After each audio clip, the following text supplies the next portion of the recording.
The ASA Club Success Initiative, designed by legendary coach and former United States national team director Frank Bush, is a comprehensive program designed to empower and inspire swim clubs and their coaches to realize their potential and achieve a higher level of success. With a focus on Coach Bush's 4 essential pillars, this initiative aims to provide clubs with the knowledge, resources, and support necessary to thrive not only in the world of competitive swimming, but in youth sport landscape. The next workshop is November 4th in Atlanta, Georgia. Go to swimmingcoach.org to learn more. Tonight's keynote speaker is a great coach. I always like to talk about a great coach. I like to put him in perspective. Many of us think that being a great coach means that you fall into a great job. Not tonight. This guy has paid his dues. He was the head age group coach at the Cincinnati Marlins. He was the senior assistant coach for the Las Vegas Gold Swim Team. He was the head coach for the Birmingham Swim League. He was the head coach for the Napa Valley Swim Team. Then he went to the North Baltimore Aquatic Club and worked as the head senior coach there under Coach Murray Stevens. He met a young athlete there in whom he saw a lot of talent, Michael Phelps. I think that the best thing, and the thing that I respect the most about Bob, ever since I had an opportunity to work with him after Michael made the 2000 Olympic team at the age of 14, is that Bob always had a vision that he instilled in Michael. They were not necessarily Bob's goals, but the vision was Bob's vision, and Bob helped Michael set his goals, and he helped Michael believe in his goals. When Bob went from North Baltimore to the University of Michigan, Michael followed him to train. We all know what happened there. One of the best things that happened recently is that Bob has purchased and will become the CEO and head coach of the North Baltimore Aquatic Club, the place where he met Michael. Going back to his roots and going into business with Michael to continue the dream at North Baltimore Aquatic Club is an awesome thing for United States swimming, especially considering all of the work that Murray Stevens has put into that dream in the NBAC culture. Ladies and gentlemen, here is probably the best coach of our generation, Coach Bob Bowman. The 10 Secrets of Success by Bob Bowman. Thank you very much, Mark. Before I get started, since Mark mentioned a little bit about 2000 when I really got to know him pretty well, and just to let you know what a thrill tonight is for me, I remember the day, maybe not the date, but I certainly remember the day when I first realized that Mark Schubert actually knew my name. I was at one of those nationals in Fort Lauderdale in the 90s, and I was outside just jogging along one morning by myself. Mark was coming the other way. When he passed by me, he said, "Hi, Bub." I basically fell over right after I passed him because I was so excited. One of the things that I would like all of us to recognize is the unbelievable job Mark Schubert has done as our national team head coach leading us through these Olympic Games. In about 1996, Murray Stevens came in one day and he said, "You really should read this paper," handing me a copy of Investor's Business Daily. I don't know if you read it, but it is the best newspaper in the United States as far as I am concerned.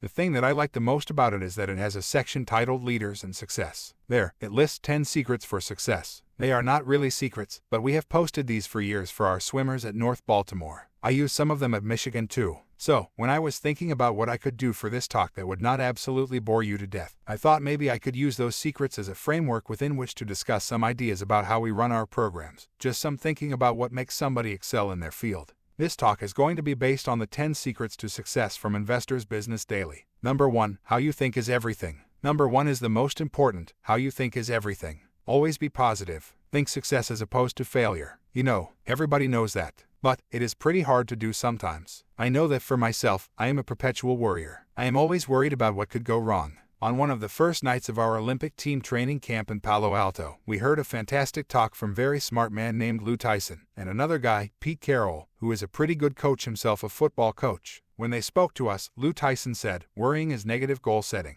The point is, you have got to be able to get a picture in your head of where you want to go. That should be your focus." In my experience in coaching and life, the people who are most successful are the ones who keep focused on the picture the best. Several people come to mind when I think of this, especially a guy named Michael Phelps. Michael is maybe the best person at keeping his focus that I have ever seen. Contrary to popular belief, Michael's career has not been a fairy tale, where he comes into the pool every day motivated, dives into the pool and does everything I ask him to do perfectly. There are plenty of times when things don't and haven't gone perfectly. But the thing that has helped Michael continue to improve is that he never takes his sight off his goal. I have taken my eyes off the goal many times. This is what happens. Let's say Michael comes into workout, a morning workout, and he is late. I know John Urbanchek will tell you that never happened, but it happened, maybe once. Let's say Michael comes in late. Everybody is swimming, and Michael comes in. I am faced with the decision of what to do. Probably for the first 10 years I would just go nuts. Now, I just say, just get in. Let's go. In my head, however, I am saying, Michael is late to workout. He is not going to get this whole thing done. He is not taking this seriously. He is probably going to do it again if he did it one time, and if he does this 100 more times, he is not going to be able to do what I want him to do in the next meet, and that will carry over, and just forget what is going to happen in Beijing. I can do that in about 2 seconds. Michael's mind, however, is, I am here at practice, I am getting something out of it, I am going 151 in the 200 fly. A lot of our conflict comes about because sometimes I am holding him back with negative thinking. So that is one of the things that I think all of us could do better. Who is the best at this in coaching? Mark Schubert. Arguably, of living coaches, Mark is the best out there, and the reason that he is the best is because he never gives up on an athlete. He always sees the best in each athlete, and that is why they have achieved such remarkable performances over and over again. Over the last several years, I have actually had the honor of coaching a couple of athletes who had trained with Coach Schubert previously. Eric Vent and Caitlin Sandino are two. Just interacting with Mark about these swimmers and their possibilities changed my coaching forever. I learned from Mark never to give up on anybody, never to write somebody off. You know, Eric Vent should have retired after the last Olympics. I know things did not go perfectly at our trials and I am never going to get over that. But for Eric to have gone the times he did just shows that anything is possible. John Urbanchek is really good at never giving up on anyone too. One reason why I think our team was so successful over the last 4 years is that I have been able to learn from John. Maybe every practice that we have is not the most important thing happening in my life at that time because that is how I used to approach it. There will be another one this afternoon, there will be another one tomorrow. We want them all to be good, but the most important thing is that they are good over the long haul. John has taught me how to let some things go, not always an easy lesson for me. I had an assistant coach named Fernando Canals. When I hired him, he would do things like send me an email or leave me a phone message, and the last thing he would always say was, "Have a glorious day." Of course, the first thing that I thought was, what the hell is wrong with you? Have a glorious day. But, after he had been around our team for a couple of months, I noticed that we were different. The guys were different, and I was different. I had started thinking about things a little differently. I started appreciating things a little bit more, because that is what Fernando always did. He was another one of those positive guys, who, when I started to get down on something, would say, well, you know, maybe there is a good side to this. There always was too, so I thank him for helping me learn to do that. How you think about what you are doing is going to determine everything that happens in your program. That is what the athletes are going to pick up on, because they are watching and listening to everything that you say, whether you believe it or not. I do not have this in my speech, but I am going to throw it in, because everybody loves Michael's stories. Believe it or not, when Michael was young, we deliberately would not let him swim the 200 fly. This was when he was 12 or 13 years old. I think Michael swam the 200 fly one time in the summer of his 13th year. He made the junior national cut, and we took him to the junior nationals, where he swam it for the second time. Before he went to that junior meet, I was thinking, you know, he only swam the event once. Well, he had swum it twice, a prelim and a final. So maybe I should give him a set where he does some 200 flies before this meet. So 6 weeks before that meet, we did 3 200 flies from a dive, on, I don't know, 15 minutes, with easy swimming in between. On the last one, he swam 2:14. For a 13-year-old kid, that's not too bad. He ended up going 2:04 at the meet. Well, when we went into the next season, which was the year 2000, the Olympic year, Michael was going to swim at the Nationals in the spring of 2000, so I said, let's do this thing again. We will do it 6 weeks before again. By that point, Michael had really made progress. He had grown a lot, and he was training quite well, so I had some high expectations for this set. He ended up going 2:09 on the last one, when I thought he would go 2:05. I was so disappointed, but I was trying to hide it. I was thinking, I'll just deal with it, but I have got to come up with something to say to Michael. We were kind of talking after the set, and I said, well, you know, Michael, last summer when you did this set and you went 2:14, you ended up at 2:04. Now, this is 2:09, so you should go 1:59. I said that, but I was thinking, there is no way he is going a 1:59, he is going 2:01. But I will say 1:59 because I have to say something. Then we went to the meet. You have to understand that Michael had broken the national age group record for 13-14-year-olds by going 2:04.68 in August, and that was a 20-year-old record, so we were happy about that. And now as a 14-year-old, he is swimming in the prelims of the nationals. It is funny what you will remember about these things. It was the last event of the first day. There was nobody in the building. There were about 3 people in the stands. John Leonard was one of them. I still remember that to this day. John was sitting up in the stands. Michael dives in for these prelims and goes 159.6. This not only broke the 13-14 record, it also broke the 15-16 record. The kid was 14. When he came back that night with a 159 flat, we thought, wow, this guy is pretty good.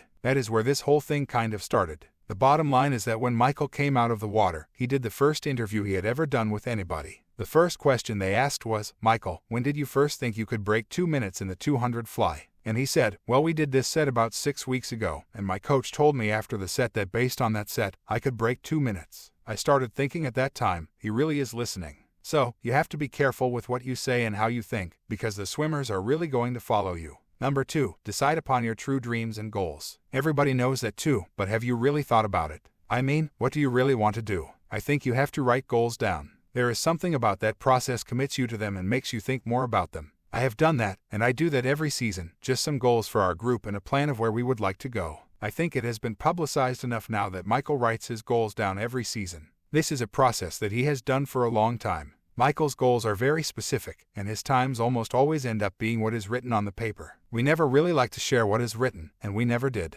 After the Olympics, however, when they asked what his goals were, Michael said, all my goals were reached. I can tell you right now, on the paper is 4:03 in the 400 IM. At the time he wrote these goals, Michael's best time was 4:06. The best part about that goal is that it was such a real and specific goal for him that he not only had the end point written down, he also knew how he was going to get there. He knew how he wanted to swim it. Before the Olympic trials, Michael came to me, and he said, I keep having this dream. I just keep seeing the time, 3:07. I said, what? He said, yeah, just 3:07. I don't know what that means. I said, it is probably your 300 split in the 400 IM. Of course, I was joking. I was thinking, yeah right, okay, it is going to be 3:07 maybe, more like 3:09. But, look at the splits from Beijing. I looked up at that scoreboard during the race, and it said 3:07 flat, and I thought, whoa, here we go. I knew something special was going to happen. I don't think you are able to do stuff like that, and I don't think you are able to really get into your goals, unless you have specific goals that really mean something to you. Specific meaningful goals like that are what carry you through the ups and downs. You know, when Michael broke his wrist in the fall, he could have very easily just chucked it. It would be too hard, there would be no way to come back. Instead, he came in the next morning, and he started biking for hours at a time. That really improves your wrist, by the way. It really makes you want to get better in a hurry when you bike an hour and a half in the morning, and another hour and a half at night, and you haven't been doing any biking all. I think the most important thing that you have got to have is a plan of where you want to go. You know, your long-term plans are general. They are kind of your exciting goals. They are the things that make you get out of bed in the morning. They are things like, I want to be an Olympic coach, I want to coach an Olympian, I want to have the best club program in America. Everybody has got something they want to do like that. Then you start working backwards, and as you get closer to where you are today, your goals are more and more specific. When you finally get to the one right in front of your nose, then that one is the most important one, because what you are going to do today is going to determine all the rest of them. We have a saying that we talk about, which I took from Lou Holtz, a football coach. He has an acronym that is, WIN. It means, what's important now. You know, if Michael exhibits one thing, it is his what's important now focus. He can forget about everything else, what happened behind him and what is coming up. He just focuses on what is happening right here. I think we could all learn from that. Number 3, take action. After you get your plan in place, the hardest thing to do sometimes is to take action. We all like to sit around and talk about what we would like to do. We love to sit around and think about it. I am a big thinker. I think some things to death sometimes. I really learned from Murray Stevens and Mark Schubert on how to take action. If we ever talk about an idea or something with these guys, the next thing I know they are on the phone making something happen. I mean, right then. Meanwhile, I am thinking, we haven't thought out about all these things, what we might do, and what is plan A, and what is plan B. They say, no, let's just get going. There is a lot of value to that. The more I have taken action right away, the better my athletes have performed, the better our program has been, the more successful I have been as a coach. Just start doing it. If you are not sure where it is going to end up, get started anyway. You will figure it out. If you sit on your rear end thinking about it forever, it won't happen most of the time. So, do not be afraid to take action and get going. Number 4, never stop learning. Number 4, if you are counting,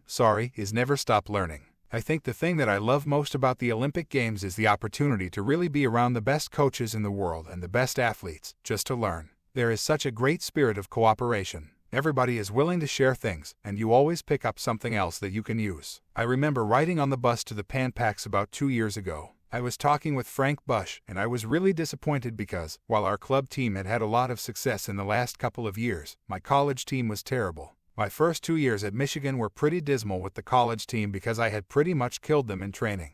I was talking with Frank and I said, I have got to come up with something. I have got to come up with a better plan. I have got to come up with something that fits with the school. I have got to come up with something that fits with the meets. We started talking about stuff, and Frank said, here is what we do. I took some ideas from that conversation and implemented. I didn't take the whole thing, but I took a lot of it. I put those ideas into what we were doing with the college team, and the next thing you know, we were taking off. Frank's willingness to share is something that really helped our program. I think it helped United States swimming too. Sharing ideas, I think, makes swimming fun. So, go to somebody better than you and ask them questions. That is the best way to get better. I know that a lot of people are out there who have ideas, and you have ideas, and you want to think about things. There are people who have made a lot of mistakes. They are the ones that have learned the most about what is happening. Go ask them. Go outside of swimming. I like to look at other disciplines, in other sports, and in other ways of life. I am the kind of person who, well, I like to submerge ... kind of immerse myself in what is happening. Just know everything there is to know about a subject.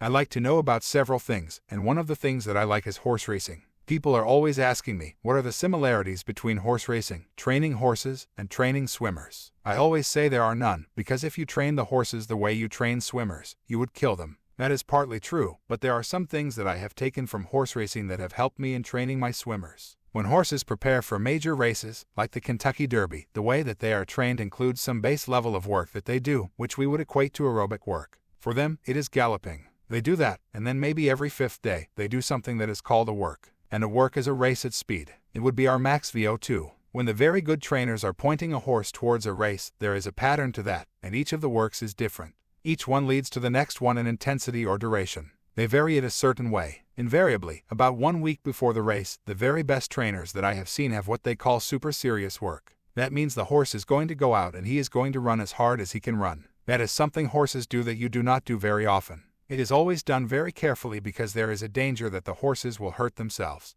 I do the same thing with my swimmers 1 week before a major competition starts. We either do a broken swim or we do a set of 3 100 seconds descended. This is something that we have worked with often enough now that we know there is something to it. 1 week before a major competition, our swimmers know that they are going to do something that is a little risky. Quite frankly, it needs to go well, because, psychologically, they have done it enough now that they know it needs to be good also. So, I always try to set it up to make it good. This time, before the Olympic Games, during the training camp in Singapore, I decided to do 3 100s fly, which is what Michael typically does. He goes a 100 fly from a push, and then he does 200 easy, and, whenever he is ready, he does another one. We do 3 of those, and they are descended from wherever he wants to start to as fast as he can go on number 3. I did not do it prior to the Olympic trials. I did a broken 400 IM then. I wanted to save the 100s to do before the Olympic Games. He did the 100s with the suit on. Before Melbourne, Michael had done this set without a suit, and he had gotten down to 53.8 on the last 100 fly from a push. We thought that was really good, probably the best thing he had ever done, and he thought that was really important. I was actually at NCAA championships when he was in Melbourne in the training camp and did the 53.8. He texted me, and I could tell that to him that set was really important. Michael wanted to do the same set again a week before the Olympics this year. I put the suit on him to make it different. Just in case things didn't go well, I could say, well, you had the suit on. Or maybe, the suit would help him go a little faster. On his first one, he went 55, and then he was 53.1 on number 2, and the last one was 51.6, all from a push. So, my super serious work went pretty well. Then, we just walked a shed row for the rest of the time and he was ready to race. He would just walk. So, I think that you can look outside the sport of swimming and be creative with what you are doing. Looking outside the sport just helps you think about things in a different way. The most important people who you can learn from are the great athletes. Watch videotapes. Get all the tape you can, underwater, hopefully, and above. Have your kids watch the tapes. You watch them too. That is the best way that you can learn about swimming, and I think it is the most important way to improve. Number 5. Be persistent and work hard. Be persistent and work hard. Success is a marathon, never give up. That is very motivating, and we all know that. When I think about persistence, well, I will tell you a little story, and it will be weird because I think about weird things, but you just have to go along with me. I want you to visualize to yourself that all of us are going back in time. We are going back to 1824, and we are going to be in Vienna, Austria, where we are going to be present at the premiere of Beethoven's Ninth Symphony. This was an eagerly awaited event. People were really anticipating it. Now, if you don't know anything about Beethoven, he pretty much revolutionized music over the course of his career, taking it from the classical period and basically being the forefather of the Romantic period. A pretty big job, but somebody had to do it. And here is, arguably, the best musician ever, certainly the best of his day, and his Ninth Symphony was very much anticipated because it was supposed to be something really special. So, here we are in a packed house, and Beethoven himself is actually going to be here too, his first public appearance in 12 years. Nobody had seen him. The orchestra is on the stage. We are watching. The music starts, and oddly, Beethoven is sitting in a chair just in front of the conductor. He has his own score and he is beating time with his hands and his feet, kind of following along. But there is a conductor behind him who is actually leading the orchestra. The music starts, and it is unbelievable. It is an incredibly thought-out piece. It is so hard to describe. It is a miracle, okay. If you hear it, you are changed. After the fourth movement, we are looking down. When we see Beethoven, we start to notice something strange. The people had stopped playing, the movement is over, the presto is over, yet Beethoven is still turning through his pages and still beating time. We are wondering if the guy is crazy. We have heard that rumor forever, so we decide not to pay attention to him. The symphony continues, and it ends with a finale. The finale, if you do not know this work, ends with a chorus. It is Schiller's Ode to Joy, and it is unbelievable. You have got to hear it. If you haven't, go out and get the CD and listen to it. The symphony comes to its big finish. If you have ever heard Beethoven, you always know when it is over because Beethoven always had a big finish. He always beats the tonic chord right into your head for about 16 bars, so we are going through and Beethoven is still going through turning pages and conducting. And the orchestra has this unbelievable finish to the movement and the applause is incredible. Only, Beethoven is still going like this, and all of a sudden, we in the audience realize that the rumors are true, he couldn't hear the music.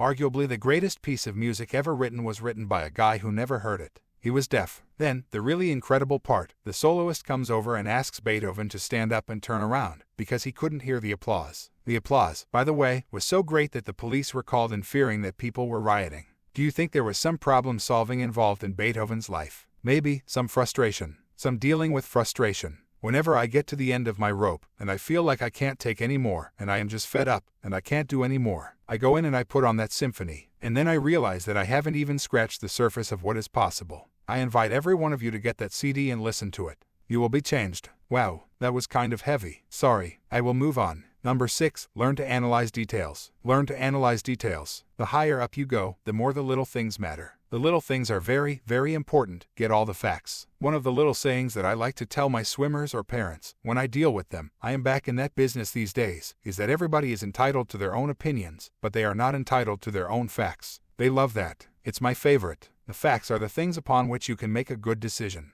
I think knowing all of those facts is very important. Knowing how to deal with your mistakes and learn from them is also important. Niels Bohr, a physicist, said, "An expert is someone who has made every mistake that can be made in a very narrow field." I do not know if I have made every one, but I am pretty darn close. That is how we learn. You can learn from other people's mistakes, and you can learn from your own mistakes. I like to tell my swimmers that good judgment comes from experience, and experience comes from bad judgment. So, don't be afraid to go for it. As a coach, don't be afraid to try something, but try to learn as much as you can while you are doing it. I am going to bore you with one more story about another thing that I am interested in, architecture. Anybody care about architecture? I am a big fan of Frank Lloyd Wright, at least of his work. You have to understand that, as a young man, Frank Lloyd Wright started out as the hottest architect in America, or at least one of them. Then, through a lot of circumstances of his own doing, he became completely ridiculed and forgotten. Written off. By the time he was in his 70s, the only way that he could make money was through this thing called the Taliesin Fellowship.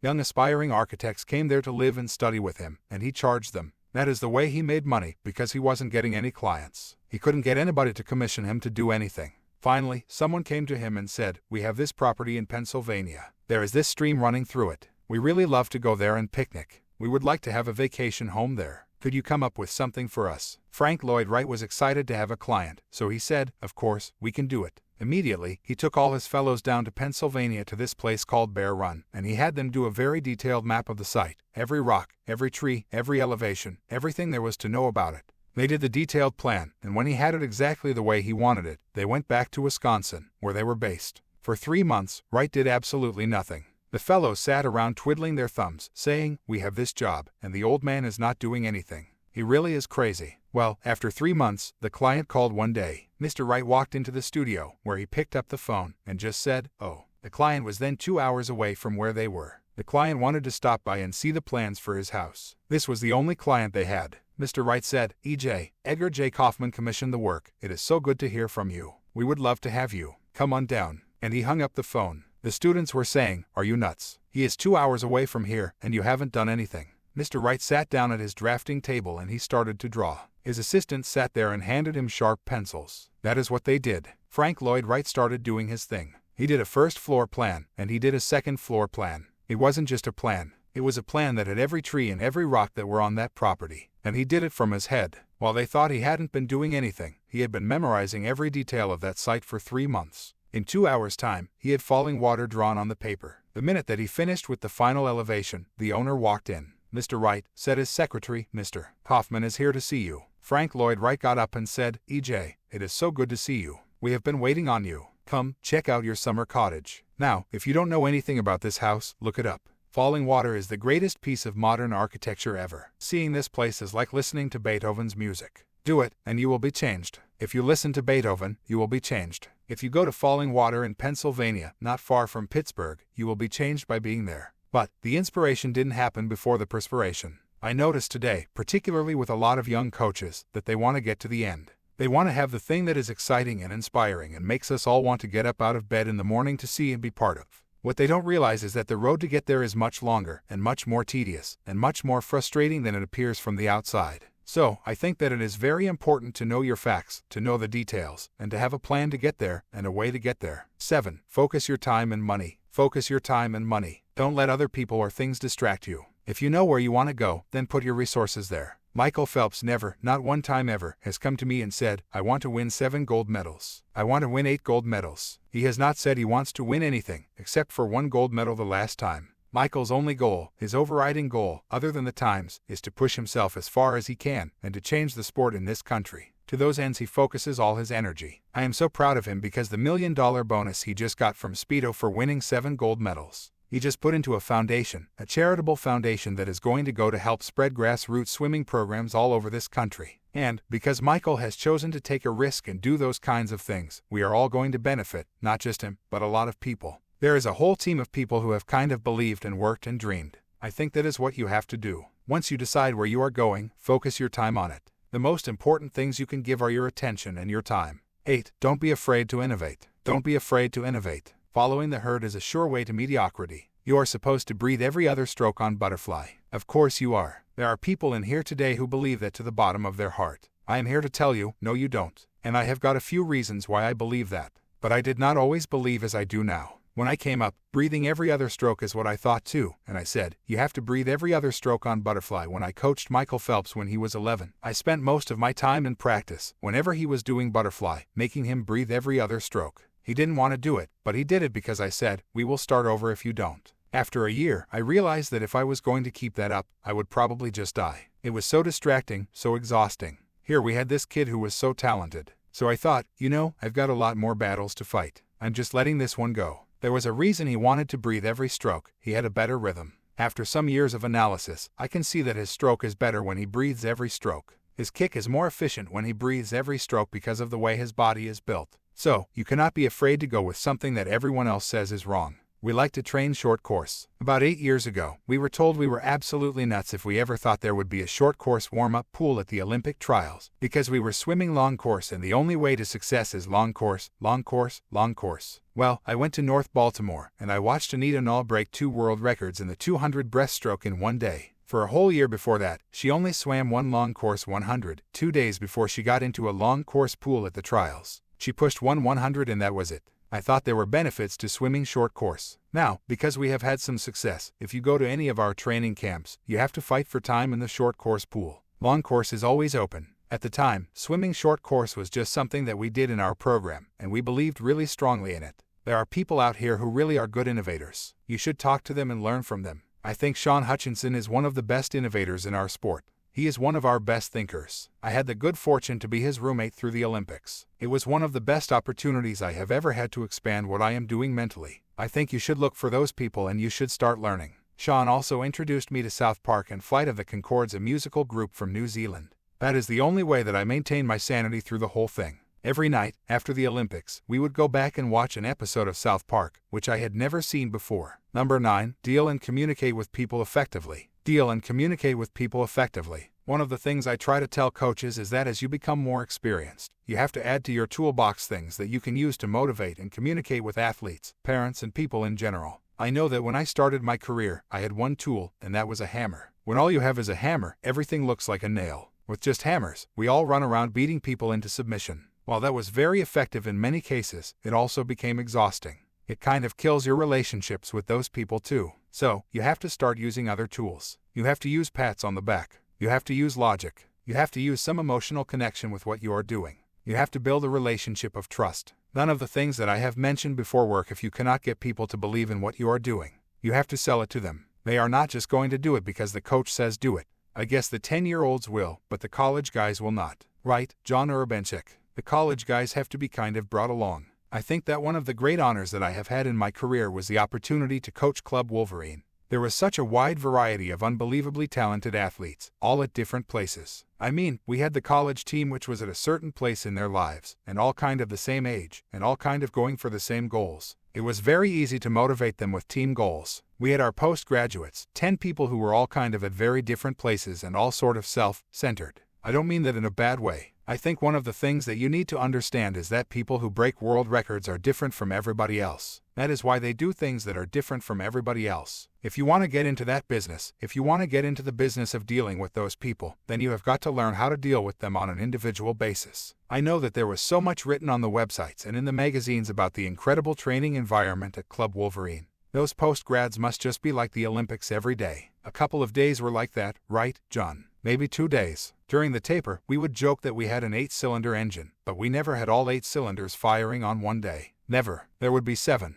On a lot of days there would be 7, or it would be 6, but typically, there would be 1 or 2 cylinders that were either not there so they were not operating, or John and I were trying to figure out some way to deal with their problems. So, you have got to learn how to do that. And you have got to learn how to not let it affect you. It is not going to be your fairy tale every day. A lot of times, and not just sometimes, it is going to be, I want to pull my hair out and never come back here again. So, you have to learn. You have to grow up. I think, in general, the more patient you are, and the more you are able to build a long-term relationship with your athletes, the better you are going to be. I will go back to the hammer, and I will explain another thing for you. I used to use a technique that was unbelievably effective in getting behavior changes. That is, as I coached my group, I would kind of notice things that certain swimmers did or all the swimmers. I would keep a little tally in my head of each one. These were things they did that annoyed me, or that I thought were wrong. I couldn't just jump on them every day, so I would save those up. Then, when they really did something that got me, I would just unload every one of them on their heads. Right there. And it wouldn't be a calm let's sit down and talk about your things. It would be, all right, see here, remember when you did this, and that, and that, and that. And that is what is going on right now. You know what? They would have a huge emotional reaction.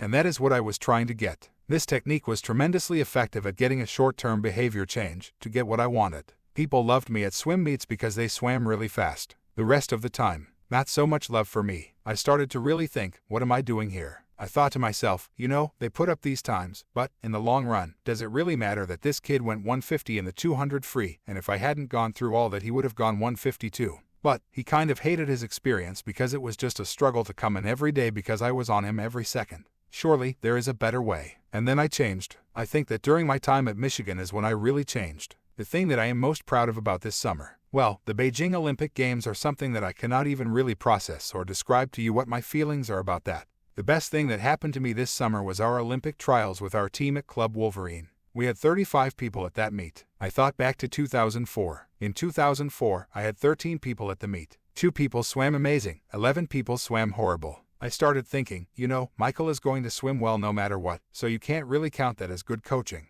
Katie Hoff probably going to do that too. What about all these other people? So I made it my goal for these 4 years that whatever happened at these Olympic trials, the whole group is going to swim well. Of those 35 people, I would say we had 5 people who swam unbelievably well. We had probably 25 people who swam really well, and we had 5 people who swam okay. We had about 1 terrible, and there were reasons for that. So that is what makes me feel good. My job is to make the worst person on the team improve. Anybody can make the best person on the team improve. It doesn't mean you gear your practices to the bottom. You don't. You gear them to the top, but you have to find ways to motivate everybody on your team. You have to do the same thing with your staff. You have to do the same thing with your parent group. You have to do the same thing with any group people that you are working with. If you are going to be most effective, that is what you have to do. You have got to reach them on some level and learn how to communicate. 10. Be honest and dependable. Take responsibility. The final thing, I know you are anxious. Here we are. Be honest and dependable and take responsibility. If you do not have number 10, then all the others don't work either. It doesn't matter how good your plan is. It doesn't matter how exciting your goals are. It doesn't matter what a good thinker you are. If you are not responsible and honest, forget it. I think the thing that is most important to realize is that we all make the decisions which determine our futures. We make the decisions. Whenever I hear somebody sitting around talking about, well, if only somebody would have done this, or I can't do this because somebody else. We don't have this. We don't have a 50-meter pool. We don't have the resources you have at Michigan.